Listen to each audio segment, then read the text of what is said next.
lang nating lumabas yung kanyang manti-mantika guys. Ayan. Siyempre may pampasarap pa guys. Ito sili. Para pampagana po yan guys. Ayan. Dito sa ating sinantol. Antayin po nating lumabas ang kanyang manti-mantika.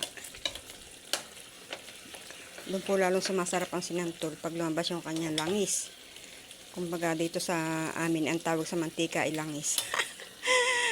Dito sa probinsya namin guys. Ayan. Ayan guys. Tikman nyo na lang kayo. Maglaway kayo guys. Sa sarap. Charot.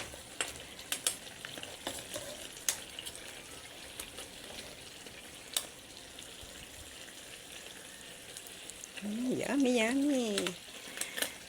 Delicious naman aming tanghalian.